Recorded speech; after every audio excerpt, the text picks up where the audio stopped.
Hi there, Tyler. Hope you had a good time at the birthday dinner. Video lesson for today. Two things I want to talk about. Go down the list, and if you have any questions at the end, feel free to shoot a message on over. So, cool, let's get to it. So, looks like I got some student mail here. I got one from you. So it looks like you got a good practice session, so that's good. Let's see if we can get more of those in. We're using Cage system, using D-form C chord. I'm not sure if we've done that one. It's very similar to the C form, so I'm assuming that's kind of like in the neighborhood that you are right here at the 12th fret. So it's kind of a combination of C and D form, so you can think of it that way. Let's see here. Oh, so you added notes in there, good. What you do is you kind of learn that shape in that position, and then so you learn the arpeggio shape, right? And since it says here that let's see here. Looks like you use a lot of reverb in there. So in case you need, you can come over and borrow a cup of reverb over here. I have reverb on tap. I have a Big Sky, Flux Echo, Mercury 7, all kinds of fun toys. So I'm going to run through some of that stuff with a little bit of vibrato on there too, just for funsies and slight delay. So it sounds like you're doing a great job of like kind of keeping that.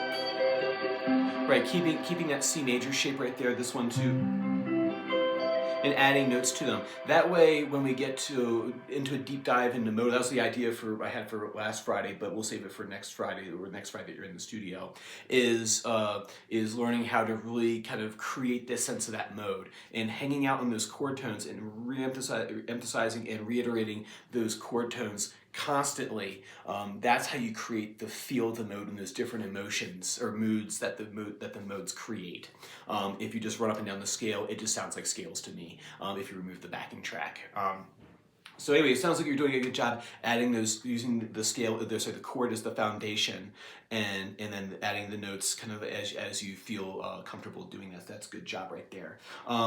Your question was, you're kind of getting bored of playing over just a C fingerpick C chord. I would too.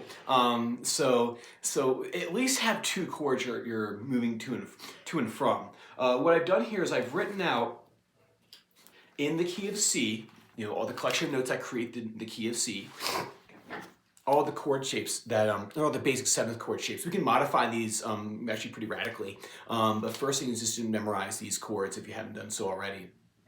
Remember, memorizing isn't looking at it, getting a brief look, oh yeah, I remember that. Memorizing is like, you just got it on lockdown, like you don't need this anymore, right? You can do it all in your head. So remember that it's not memorized.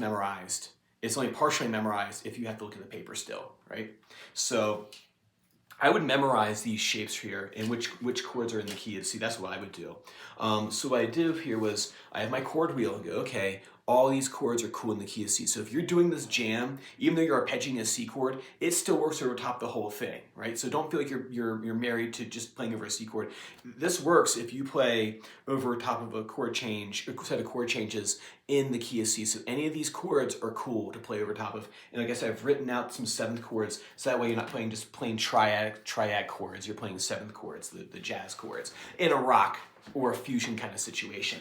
So if I play these chords here, you have a C major 7, sounds like this. It's my reverb, right? E minor 7, F major 7, G7, right? And then A minor 7, B minor 7 flat 5, and then back to C major 7. Right now, the A minor 7, since it's barred here at the first fret, you can actually play that down here as an open position as well. And then the B minor 7 flat 5, same thing. And there's, like I said, there's tons of stuff you can do with these basic shapes right here. Like one thing you can do is like say that D minor. You take the middle finger off and create little moving melody lines in your finger pick. So that's one thing you can do is say,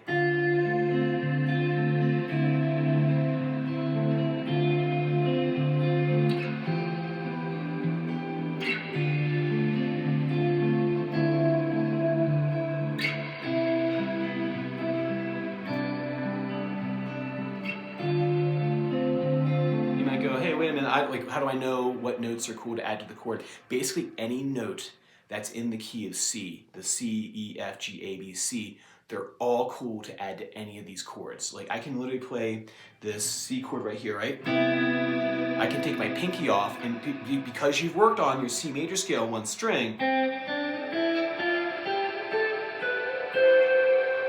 you can add any of those to any of the chords. It's pretty wide open what you can do, right? So I can play that C chord right here.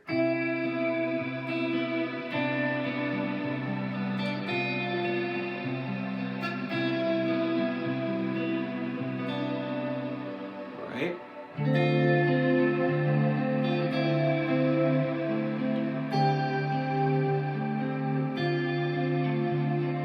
All that's going to work over top of this, over top of the C major arpeggio, right? Where the C major part is just where, excuse me, excuse me, is the arpeggio. Even though it's not like the right chord for that chord, it's not the right arpeggio for that chord, it doesn't matter. It's still going to sound melodic because you're doing those chord tone skips. As we get more experience, we'll slowly add you like changing what arpeggio you're playing over top of. But first things first, you got to be able to play those arpeggios over top of the chord and make a good solid melody line that has repeating ideas. Not everything's new material. That's a lesson for another day though. So I might come up with a chord progression where I do this, where I go, you know, C major 7, E minor 7.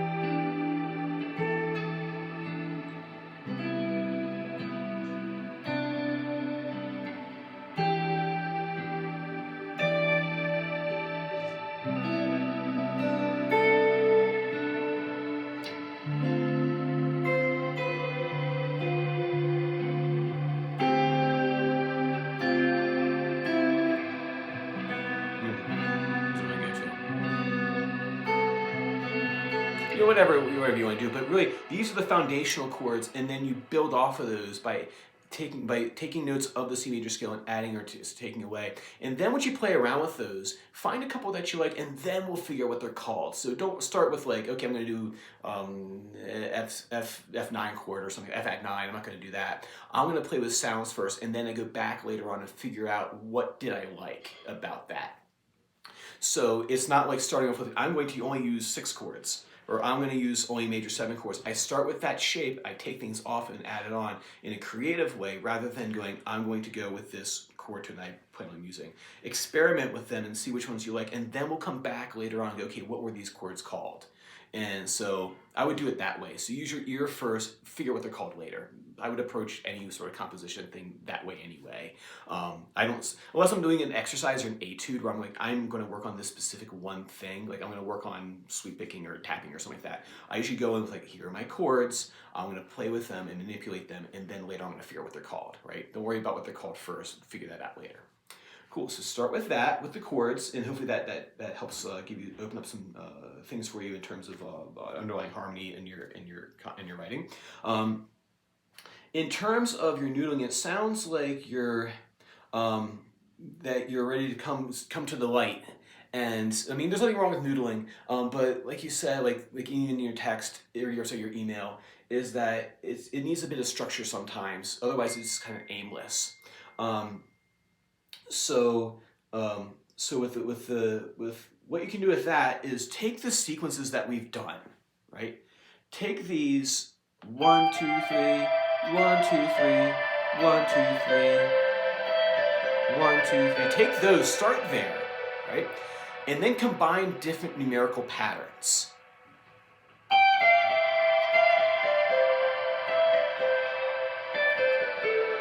There I did 1, 2, 3, 1, 2, 3, 4, 1, 2, 3, 1, 2, 3, 4, right? And have a target in mind. And there I targeted that one note because I know in the C major,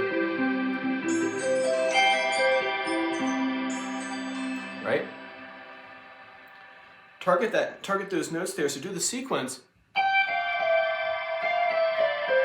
So there I did, I started from this note, this high G, 1, 2, 3, 1, 2, 3, 4, and landed on that C right there. So I did 1, 2, 3, 1, 2, 3, 4. All these solos are going to have structure to them. Otherwise, you're kind of just randomly jumping from spot to spot. So do that for me. If I put on a backing track and try that. It's an ethereal one here. So we're an ethereal kind of mood today. Pick up the pace a bit.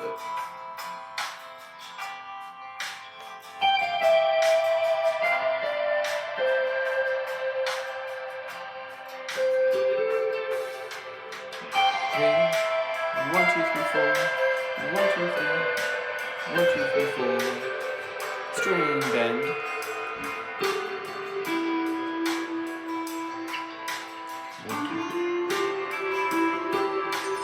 1, 2, 3, 4. 1, 2, 3. Chord tone. Go spin. Oops, that's not okay. 1, 2, 3, 1, 2, 3, 1, 2, 3, 4. 1, 2, 1, 2, 1, 2, 3. So just using different numerical patterns. Using different numerical patterns will help it sound, give it some sort of sense of structure, and not just kind of just drifting around, just playing scales up and down the neck. Making sure that your sequence patterns land on those chord tones to bring out the flavor of what you're trying to do, right?